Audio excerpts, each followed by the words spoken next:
The cries of a woman in labor pierced through the silent night. Inside a dimly lit house, a mother writhed in pain, gripping the edge of a wooden cot as beads of sweat rolled down her forehead.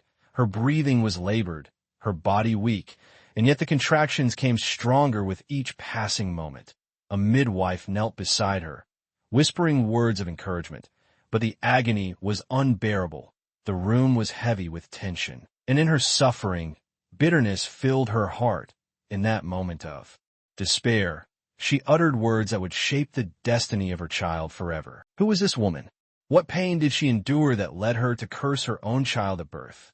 To understand this story, we must turn to the scriptures and examine the life of Hazelelponi, the mother of Jabez, whose story is briefly mentioned in 1 Chronicles 4 verses 9 to 10. Hazelelponi was a woman from the tribe of Judah, the daughter of Etam, a descendant of Judah himself.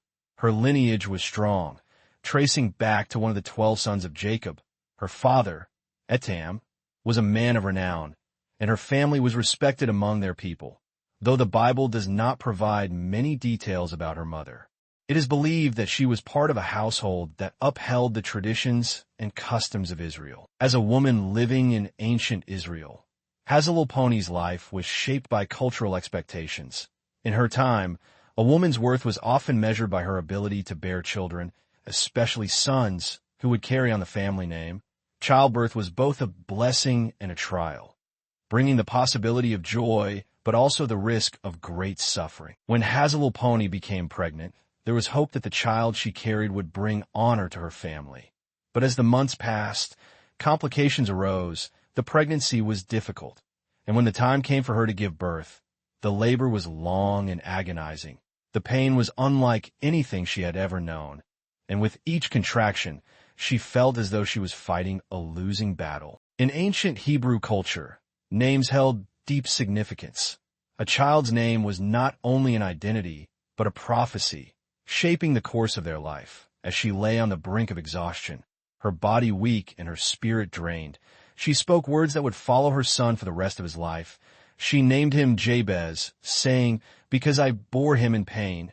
1 Chronicles 4 verse 9. To those around her, this may have seemed like a simple declaration, but in reality, it was much more. By naming him Jabez, she had unknowingly spoken a curse over her son. His name meant sorrow or pain, marking him as a child born out of suffering. In a time when names defined destinies, this label became a burden that he would carry for years. Jabez was given a name that carried deep and painful meaning. His name, as recorded in 1 Chronicles 4 verses 9 to 10, means sorrow or pain. The very first thing the Bible tells us about him is that his mother named him this way because she bore him in great pain, though the scriptures do not explicitly describe the exact nature of her suffering. We can infer that it may have been due to a physically difficult labor, emotional distress, or even tragic circumstances surrounding his birth. In ancient Hebrew culture, a name was more than just an identifier. It was a declaration of a person's destiny and character. The name Jabez would have been a constant reminder of hardship, not just for him, but for everyone around him. Every time his name was called, it was as if people were reinforcing the sorrow and suffering associated with his birth. Unlike others who bore names that spoke of God's favor, strength, or purpose, Jabez carried a name that marked him as a child of sorrow. This alone would have made his life incredibly difficult. Though the Bible does not go into extensive detail about the specific struggles Jabez faced, we can piece together the challenges he likely endured based on the culture and significance of his name. In a time when family honor and lineage were highly valued, a name that signified pain could have resulted in rejection or exclusion. He may have been treated as an outcast, overlooked in his community, and denied opportunities that others easily received. People may have assumed he was cursed, avoiding him and treating him with suspicion. The Bible does not explicitly name the brothers of Jabez, but it does mention in 1 Chronicles 4 verse 9 that Jabez was more honorable than his brothers. This statement suggests that he had siblings, but the details of their lives are not recorded in the scriptures. However, by examining the genealogy listed in 1 Chronicles 4, we can gather some context about his possible family lineage. Jabez is mentioned in 1 Chronicles 4 verses 9 to 10, which falls within the genealogical records of the tribe of Judah. His mother, Hazelelponi, was the daughter of Etam, a descendant of Judah. Some scholars believe that Jabez may have been related to the other men listed in 1 Chronicles 4, who were also part of the Judahite clan. A few notable figures in this passage include Caleb, Shah, Meonothai, and Ophrah. These names appear in the same genealogical line as Jabez, making it possible that they were either his brothers or close relatives. Lada, and Josh, other men mentioned in the line of Judah, possibly from Jabez's extended family. How Jabez prayed for transformation. 1 Chronicles 4 verse 10. Jabez understood that the name given to him, meaning pain or sorrow, carried a heavy burden. Instead of accepting his fate, he turned to God in prayer. His prayer was bold, specific, and filled with faith. Here is what he prayed. Oh, that you would bless me indeed and enlarge my territory, that your hand would be with me, and that you would keep me from evil, that I may not cause pain. 1 Chronicles 4 verse 10 in KJV. Breaking this prayer down, we see 5 key requests Jabez made to God. Oh, that you would bless me indeed. This was a strong plea for divine favor. Jabez did not ask for just any blessing. The word indeed in Hebrew emphasizes that he sought an abundant and undeniable blessing from God. He wanted his life to be marked by God's goodness, far beyond what was expected. Enlarge my territory. In biblical times, land and territory symbolized wealth, influence, and security. Jabez was asking God to expand his opportunities, increase his impact, and allow him to grow beyond his limitations. This request was not only about physical land, but also about spiritual and personal growth. That your hand would be with me. He recognized that God's presence and guidance were essential for success. Jabez understood that without God's hand upon his life, he could not achieve anything lasting. He sought divine leadership, protection, and strength to walk in righteousness. That you would keep me from evil. Jabez knew that with expansion and blessings came new challenges and spiritual battles. He prayed for God's protection from sin, harm, and any attack from the enemy that could lead him astray or cause destruction in his life. That I may not cause pain. This is the most personal part of his prayer. He was named after sorrow, but he refused to let his name define his future. By asking God to prevent him from causing pain, he was asking for a complete transformation of his identity. He did not want to bring suffering to himself or to others. What happened after Jabez prayed? The Bible concludes his story with a simple but profound statement. And God granted his request. 1 Chronicles 4 verse 10, NKJV. This means that God answered Jabez's prayer completely, though the Bible does not go into detail about exactly how his life changed. We can infer the following. His circumstances were transformed. He was no longer defined by the sorrow and pain associated with his birth. Instead, he became a man of great blessing. His influence and territory increased. Whether this meant wealth, leadership, or spiritual authority, Jabez experienced growth beyond what he could have achieved on his own. God's favor was upon him.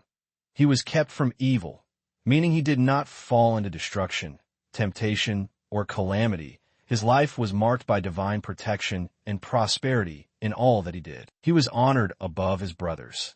As 1 Chronicles 4 verse 9 states, he became more honorable than his siblings, which suggests that his life stood out as a testimony of God's faithfulness. God answered Jabez's prayers completely. The Bible confirms this in 1 Chronicles 4 verse 10, which states, and God granted his request. 1 Chronicles 4 verse 10, NKJV. This means that everything Jabez prayed for, blessing, expansion, divine presence, protection from evil, and freedom from causing pain, was granted by God. Jabez prayed for abundant blessings, asking God to pour out his favor upon his life. The fact that God granted his request means that Jabez experienced prosperity, success, and divine favor beyond what was expected. His life, once defined by sorrow, was now transformed into a testimony of God's goodness and provision. Jabez also asked God to enlarge his territory. In biblical times, land was a symbol of wealth, authority, and influence. By answering this request, God gave Jabez an increase in land, resources, and influence, allowing him to thrive and rise above the limitations that had once held him back. Jabez sought God's presence when he prayed, that your hand would be with me. This was a request for guidance, strength, and protection. God's hand upon a person signified his divine favor and leadership. By granting this request, God ensured that Jabez was not only blessed, but also protected and led in the right direction. He also prayed, that you would keep me from evil, that I may not cause pain. Jabez wanted to break free from the destiny of sorrow and suffering that had been spoken over him at birth. God's response meant that Jabez was kept from harm, evil influences, and any circumstances that would bring him back into a life of pain. By granting his prayer, God completely reversed Jabez's fate. He was no longer known for sorrow, but for honor, favor, and divine blessings. The transformation in his life serves as a powerful reminder that no one is bound by their past, and God has the power to rewrite any destiny. The Bible does not provide any specific information about Jabez's wife, children, or descendants, unlike other figures in 1 Chronicles. Where genealogies are recorded in detail, Jabez's story focuses primarily on his prayer and transformation rather than his family life. However, since he prayed for God to enlarge his territory, which often referred to prosperity, land, and legacy, it is possible that he had a family and descendants who benefited from God's blessings. In biblical times, having children was considered a part of God's blessing, and since God granted all of Jabez's requests, it is likely that he had a flourishing family and a strong lineage, even if the Bible does not explicitly mention them. As for his mother and brothers, the Bible does not record what happened to them after his transformation. His mother is only mentioned at his birth when she named him Jabez, meaning sorrow, because she bore him in pain. 1 Chronicles 4 verse 9. There is no further mention of her, so we do not know if she lived to witness how God changed her son's life. If she was still alive, she may have seen how Jabez rose from a place of sorrow to a life of divine favor, realizing that God had rewritten his destiny. Regarding his brothers, the Bible simply states that Jabez was more honorable than them, 1 Chronicles 4 verse 9, but it does not provide their names or any details about their lives. This statement implies that his brothers may not have been as righteous, successful, or favored as Jabez. While they may have lived ordinary lives, Jabez stood out because of his faith, his prayer, and God's favor upon him. Ultimately, the focus of Jabez's story is not on his family, but on his personal transformation through faith and prayer.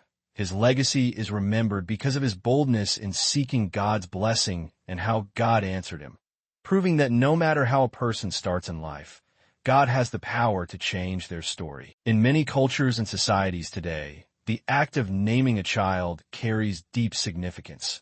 Much like it did in biblical times, names are not just identifiers. They often reflect a family's history, beliefs, hopes, or even struggles.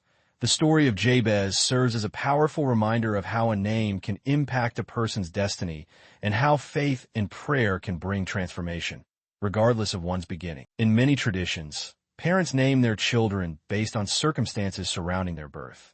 Just like Jabez's mother named him because of her suffering, some parents today give names that reflect their pain, struggles, or negative experiences at the time of the child's birth. This can result in children growing up carrying a name that unconsciously speaks negativity over their lives. Some names may have meanings related to sorrow, hardship, or even bad luck, and unknowingly, these children may struggle with rejection, emotional burdens, or limitations that they do not understand. There are also cases where names are given based on ancestral ties, cultural practices, or societal expectations. Some children inherit names that carry spiritual or generational weight, whether good or bad. In many societies, people believe that names shape identity and influence a person's path in life. This is why in some cultures, when a person experiences hardship or a negative cycle in their life, they are advised to change their name as a way of breaking free from any spiritual or symbolic burden attached to it. However, the story of Jabez shows that even if a name carries negative meaning, God has the power to change one's destiny. Jabez did not allow the sorrow attached to his name to dictate his future. Instead, he cried out to God in faith, asking for blessing, expansion, divine presence, and protection from evil. And the Bible says that God granted his request, proving that one's future is not determined by a name, a family history, or even the circumstances of birth, but by God's power and favor. In our society today, this teaches us that words and names carry power, and we must be careful about what we speak over our children and ourselves. Parents should be intentional in choosing names that reflect hope, strength, and God's promises, rather than words that might carry negativity or sorrow. Likewise, those who feel bound by their names or past experiences can learn from Jabez's example. They can seek God in prayer, asking Him to bless and transform their lives. This also applies to how we speak over ourselves and others. Many people grow up hearing negative words spoken over them, such as "you will never succeed," "you are a failure," or "you are just like your father/mother." These words, like a negative name, can shape a person's mindset and limit their potential. But just as Jabez refused to accept the sorrow spoken over him, people today must also reject words of failure and instead declare God's promises of blessings, prosperity, and purpose over their lives. Ultimately, the story of Jabez reminds us that God's power is greater than any name, label, or past experience.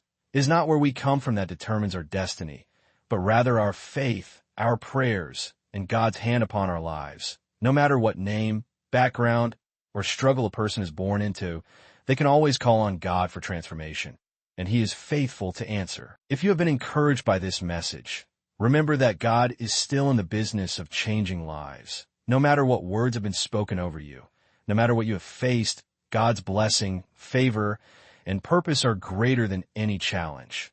All you need to do is call upon Him, just as Jabez did, and trust that He will answer. If you enjoyed this teaching and want to see more powerful biblical insights, make sure to like this video, subscribe to the channel, and turn on the notification bell so you don't miss any future uploads. Help us spread God's word by sharing this message with others. You never know who needs to hear this today. Thank you for watching, and may God bless you abundantly, just as He blessed Jabez. See you in the next video.